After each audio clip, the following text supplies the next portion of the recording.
AP సమ్మెలతో మారుమ్రోగుతోంది. Anganwadi కార్యకర్తలు, help workers సమ్మె నేటికి 18 రోజులకు చేరింది. సమ్మెకు మద్దతుగా వామపక్షాలు, టీడీపీ నేతలు పాల్గొన్నారు. సమ్మెలో వర్కర్స్ కు మద్దతుగా వచ్చిన మాజీ వికలాంగుల కార్పొరేషన్ చైర్మన్ కోటేశ్వరరావు జగన్మోహన్ రెడ్డి ప్రభుత్వంపై మండిపడ్డారు. 18 రోజులుగా రోడ్ల మీద నిరసనలు తెలుపుతున్నా తమను పట్టించుకోలేని చేతకాని ప్రభుత్వం అంటూ ఎద్దేవా చేశారు.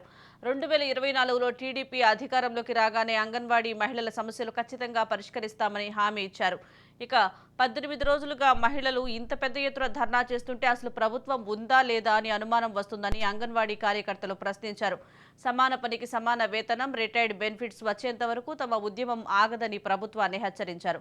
ఇక ఇదే అంశంపై మరింత సమాచారం మా పల్నాడు ప్రతినిధి రమేష్ అందిస్తారు.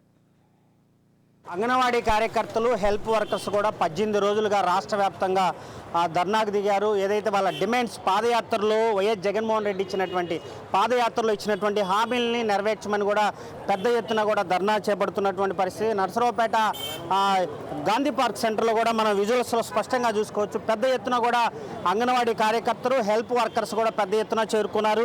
వాళ్ళ డిమాండ్స్ ఏదైతే ఉందో మినిమం 26,000 జీతం ఇవ్వాలి. ఇప్పటికే ఒక అల్టిమేట్ జారీ చేసినటువంటి నేపథ్యంలో 18 రోజుల నుంచి కూడా అనేకమైన ధర్నాలు, రాస్తారోకులు, వంట వార్పులు, రోడ్డెక్కినటువంటి మహిళలకి ప్రభుత్వం పూర్తిగా పట్టించుకునేటువంటి పరిస్థితి. మాజీ వికలాంగుల చైర్మన్ కోటేశ్వరరావు గారు కూడా ఉన్నారు మనతో పాటు. సార్ చెప్పండి, 18 రోజులుగా ధర్నా చేస్తున్నటువంటి మహిళలకి ఇంతవరకు న్యాయం జరగలేదంటే ఏం చెప్తారు? 18 రోజుల నుంచి వాళ్ళు పిల్లల్ని అందరం వదిలిపెట్టేసి రోడ్ల మీద కూర్చుంటే ఈ ముఖ్యమంత్రి గారికి చీమ కుట్టినట్టుగా లేదు.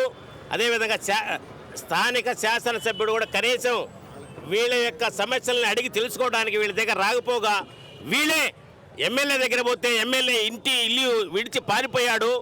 అందుకే మేము ఈరోజు తెలుగుదేశం పార్టీ ఎవరైతే అంగన్వాడీ వాళ్ళ యొక్క డిమాండ్స్ ఉన్నాయో వాటన్నిటిని పరిష్కారం చేయాలి.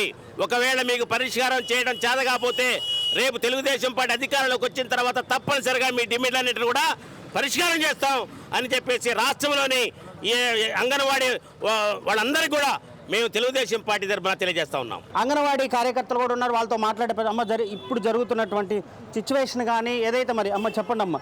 18 రోజులుగా ధర్నాలు, రాస్తారోకులు నిర్వహిస్తున్నటువంటి నేపథ్యంలో ప్రభుత్వం ఇచ్చినటువంటి హామీలు నెరవేర్చే పట్ల ఎలా చూడాలి?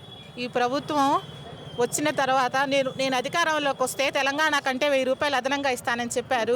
కానీ మాట ఇచ్చారు, మడిమ తిప్పారు. ఆయన మాట తప్పారు, మడిమ తిప్పారు. 18 రోజులుగా ఇక్కడ ఇల్లు వాకిలి పిల్లలని స్కూల్ని వదిలిపెట్టుకొని వచ్చి ఇక్కడ మహిళలు కూర్చొని ఉన్నారు రోడ్ల మీద. దీనికి తర్వాత 3 వర్కర్లు కూడా చనిపోయి ఉన్నారు.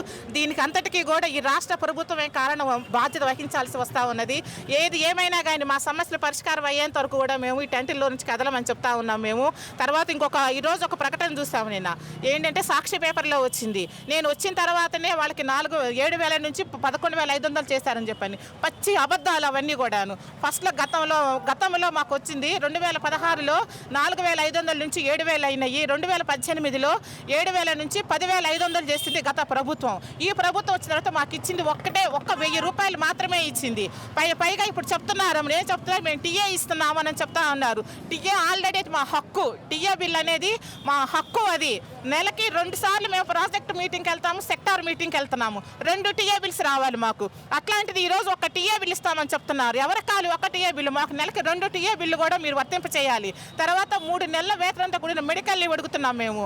ఈరోజు ఎవరైనా సరే ఒక యాక్సిడెంట్ అయ్యో, భర్త చనిపోయో, రకరకాల కారణాల వల్ల ఇంట్లో ఉంటే వాళ్ళు లాస్ ఆఫ్ పే మీద ఇంట్లో ఉండాల్సి వస్తూ ఉన్నది. 3 నెలల మెడికల్ లీవ్ ఇచ్చే, వేతనంతో కూడిన మెడికల్ ఇచ్చే వరకు కూడా మేము పోరాటం ఆపము.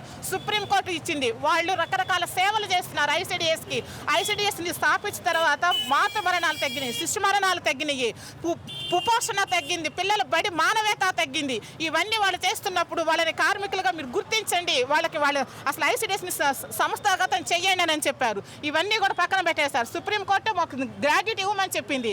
ఉద్యోగ భద్రత 26,000 రూపాయలు జీతం ఇవ్వాలని చెప్పి కూడా ఒక డిమాండ్స్ కూడా పూర్తిగా మరి మంత్రివర్గంగానే అటు ముఖ్యమంత్రి జగన్మోహన్ రెడ్డి కూడా ఆలోచించాల్సినటువంటి అవసరం ఎంతైనా ఉంది. కెమెరామెన్ వసంత్తో రమేష్, రాజ్ న్యూస్.